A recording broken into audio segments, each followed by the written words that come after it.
கதை நேரம். தெனாலிராமன் கதைகள். வித்தைக்காரன்.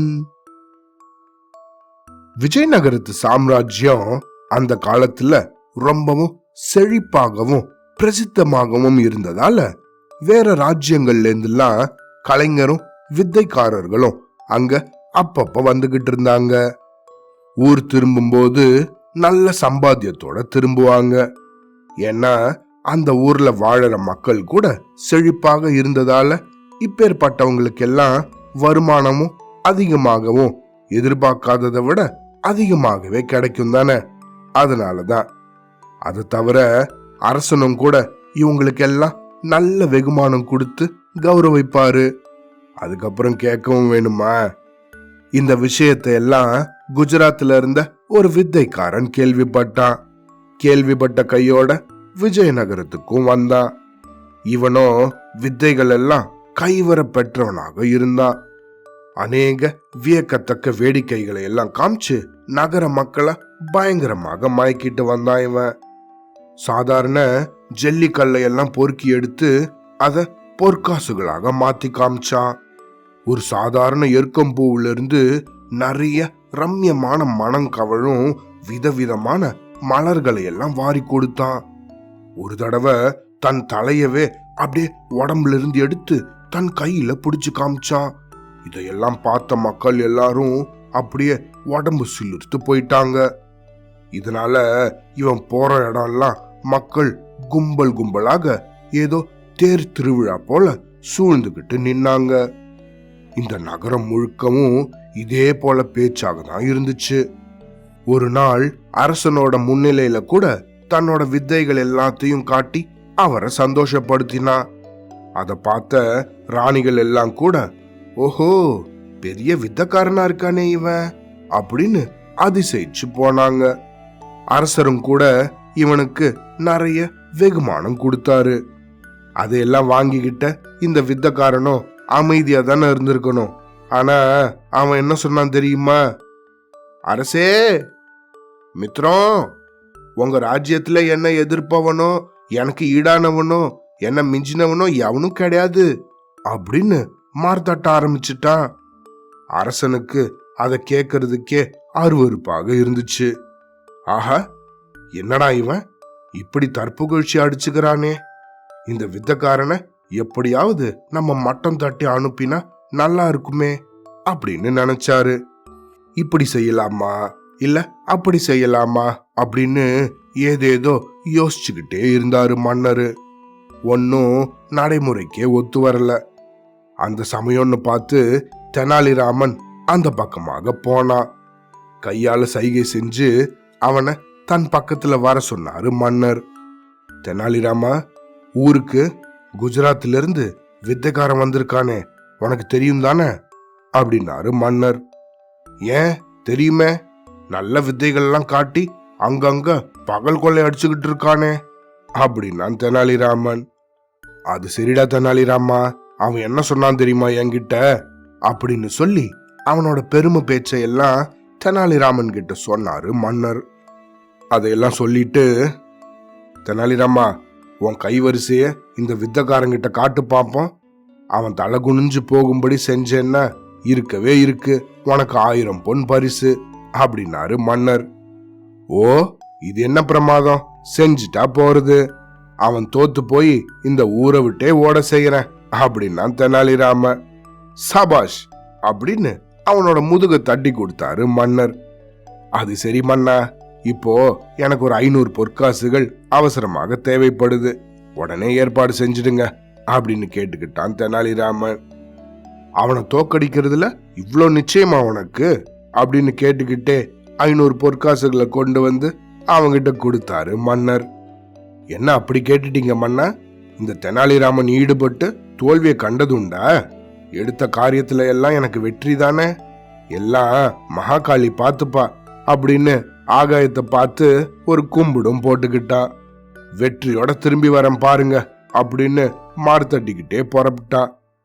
இப்படி அவன் புறப்பட்டதுக்கு அடுத்த நாள் காலையிலயோ தெனாலிராமன் வீட்டில இருந்து வெளியே வந்து, ஆஹா, இன்னைக்கு இந்த வித்தைக்காரன் எங்க என்ன வித்தை காட்டிக்கிட்டு இருக்கான்னு தெரியலையே அப்படின்னு யோசிச்சுக்கிட்டே கொஞ்சம் அக்கம் பக்கத்துல விசாரிச்சு பார்த்தான். உடனே தன் மேல் துண்டை எடுத்து தன்னோட தலையில சுத்திக்கிட்டு விடு விடுன்னு நடக்க ஆரம்பிச்சான். அந்த வித்தைக்காரனோட வித்தைகளை எல்லாம் பார்த்துக்கிட்டு பிரமிச்சு அவனை சுத்தி கும்பலாக நின்னுகிட்டு இருந்த மக்கள் கூட தெனாலிராமனும் போய் சேர்ந்து நின்னுகிட்டான். அவன் வித்தைகளை எல்லாம் செஞ்சு முடிச்சுக்கிட்டு இருந்த நேரம் அது. கடைசியில ஏதோ ஒரு வித்தையை காட்டி முடிச்சுட்டு, அரே உங்க ஊர்ல எனக்கு சமமா ஒருத்தனையும் காணுமே அப்படின்னு கிண்டலாக யார்கிட்டயோ சொல்லிக்கிட்டு இருந்தது தெனாலிராமனோட காதுல விழுந்துருச்சு. நிறுத்தை அவன் பேச்ச அப்படின்னு வெடுக்குன்னு அந்த கும்பல்ல இருந்து முன் வந்தான் தெனாலிராமன். என்னையா நீனு, உன்னை பத்தி நீயே பெருசா பேசிக்கிற? கும்பல் அதிகமா சேருதுன்னு பாத்தியா? ஒருத்தனை ஏளனம் செய்யறதுக்கு கூட இந்த ஊர்ல இப்படி கும்பல் சேர்ந்துருவாங்க, தெரிஞ்சுக்கோ. நான் கண்களை மூடிக்கிட்டு ஒரு காரியம் செய்வேன், உன்னால அத கண்களை திறந்துட்டு கூட செய்ய முடியாது, தெரியுமா? நீ என்ன சொல்ற அப்படின்னா தெனாலிராமன். இத கேட்ட அந்த வித்தக்காரனும் கொஞ்சம் திகைச்சு போயிட்டான். இருந்தாலும், என்ன ஐயா, இது என்ன பைத்தியக்காரன்னு என்ன நினைச்சியா? அப்படி நான் செய்யலன்னா, செய்ய முடியாம போயிடுச்சுன்னா என் தலை வேணாலும் நீ எடுத்துட்டு போலாம் அப்படின்னு சவால் விட்டான். அதுக்குள்ள என்ன என்ன அப்படின்னு கேட்டுக்கிட்டே சுத்தி இருந்த ஜனங்கள் எல்லாம் இன்னும் அதிகமாக கூடிட்டாங்க. அவங்களுக்கும் கூட இந்த வித்தக்காரன் அப்படி பேசினது பிடிக்கவே இல்லை. வெளியூர்காரனுக்கு இவ்ளோ இருமாப்பா அப்படின்னு பேசிக்கிட்டாங்க. உடனே தெனாலிராமன் முன் வந்தான். இதோ உன் தலை உருள போகுது பாரு அப்படின்னு சொல்லிக்கிட்டே தன் மடியில தயாராக வச்சிருந்த பொட்டலத்தை எடுத்தான். எல்லாரும் அது என்னவா இருக்கும் அப்படின்னு ஆச்சரியமாக பார்த்துக்கிட்டு இருந்தாங்க. அந்த பொட்டலத்தை திறந்து அதுல இருந்து ஒரு சிட்டிகையை எடுத்து ஆகாயத்துல உஃப் அப்படின்னு ஊதினான். உடனே சுத்தி இருந்த மக்கள் எல்லாரும் அப்படின்னு தும்ம ஆரம்பிச்சிட்டாங்க. அந்த வித்தக்காரனும் கூட ஒரு பெரிய தும்மலை போட்டான். உடனே தெனாலிராமனோ அந்த பொட்டலத்தை தன் முகத்துக்கு மேல தூக்கி கண்களை இருக்க மூடிக்கிட்டான். அந்த பொட்டலத்துல இருந்த அத்தனை மிளகா பொடிகளையும் தன்னோட 2 கண்களுக்கு மேலையும் நிறைய கொட்டி குவிச்சுக்கிட்டான். அந்த நிலையில இருந்துகிட்டே, இந்த வித்தையத்தான் ஐயா உங்களை கண்ணை திறந்துகிட்டே செய்ய சொல்றேன். இதோ கண்ணு கரிக்காம அப்படியே நிக்கிறேன் பாரு.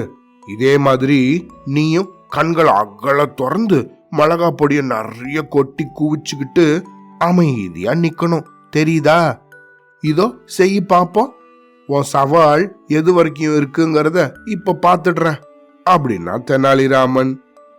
இந்த வித்தைய பார்த்து அப்படியே கிடுகிடுத்து போயிட்டான் இந்த வித்தக்காரன். ஆஹா, ஏ கியா பாத்தே, கண்கள் அகல திறந்துக்கிட்டு நிறைய மிளகா பொடி கொட்டிக்கிட்டு அமைதியா நிக்கணுமா? இது யாரால இருக்க முடியும்? இவங்கிட்ட வந்து நல்லா மாட்டிக்கிட்டோம். இப்படி நம்ம முதல்ல பேசியிருக்க கூடாது, இந்த தமிழ்நாடு பக்கமே நம்ம வந்திருக்க கூடாது அப்படின்னு ஏங்க ஆரம்பிச்சிட்டான். அவன் தலை குனிஞ்சு, ஐயா நான் தோத்துட்டேன், இந்தா நீ என் தலைய என்ன பண்ணிக்கிறியோ பண்ணிக்கோ அப்படின்னு மெதுவா அடி வயத்துல இருந்து தெனாலிராமன் முன்னாடி வந்து சொன்னான். அவன் அப்படி சொன்னதும் அதை பார்த்த மக்கள் எல்லாரும் கை தட்டி ஆரவரிச்சாங்க. உன் தலை எனக்கு எதுக்கு? எங்க நாட்டு அரசரோட அன்பளிப்பே போதும் எனக்கு. போ, ஓடிப்போ, ஊரை விட்டே ஓடிப்போ, திரும்பி பார்க்காத அப்படின்னா தெனாலிராமன். ஆஹா, நம்ம தலை தப்பிச்சு அப்படின்னு அவனோட நன்றி அறிதல தெனாலிராமனுக்கும் அங்க இருந்த மக்களுக்கும் தெரிவிச்சுக்கிட்டு அப்பவே அந்த இடத்துல இருந்து அவன் ஓட்டம் பிடிச்சான். இது நடந்த உடனே தெனாலிராமனும் காத்தாக அரண்மனைக்கு பறந்து வந்தான். அவனை பார்த்ததும் மன்னரோ என்னாச்சு அப்படின்னு கேட்டாரு. ஆகிறது என்ன, அவன் வந்த இடத்துக்கே அவனை திரும்பி ஓடும்படி செஞ்சுட்டேன். நீங்க விரும்பினதும் அதுதானே? எப்படி எப்படி என்ன செஞ்ச அப்படின்னு ஆவலாக மன்னர் கேட்டாரு. என்னோட ஒரே வித்தையால அவனை மடக்கிட்டேன். நான் சொன்னபடி அவனால செய்ய முடியல. ஆனா முதல்ல நான் சொன்ன போது அதுக்கு ஒத்துக்கிட்டான். அப்படி என்னால செய்ய முடியலன்னா என் தலையவே நீ என்ன வேணா பண்ணிக்கோன்னு சவால் விட்டான் அப்படின்னு அவன் முதல்ல சொன்னது, அதுக்கப்புறம் நடத்தி காமிச்சது அப்படின்னு அங்க நடந்த எல்லா விஷயத்தையும் விவரமா சொன்னான் தெனாலிராமன். அவனுக்கு அவமானமாக போயிடுச்சு மன்னா. நான் தோத்து போனேன், என்ன வேணா பண்ணிக்கோ அப்படின்னு தான் சொன்னான். நான் தான் போனா போறது, உன் தலை எனக்கு வேண்டாம், எங்க அரசரோட சன்மானமே போதும் அப்படின்னு சொல்லி அவனை விரட்டி விட்டுட்டேன் அப்படின்னா தெனாலிராமன். ஆஹா, நீ சரியான ஆளியா, எப்படியோ மடக்கிடுற அப்படின்னு வேந்து போனாரு மன்னர். உடனே சந்தோஷமாக 1000 பொற்காசுகளை கொண்டு வந்து அவங்கிட்ட கொடுத்தாரு.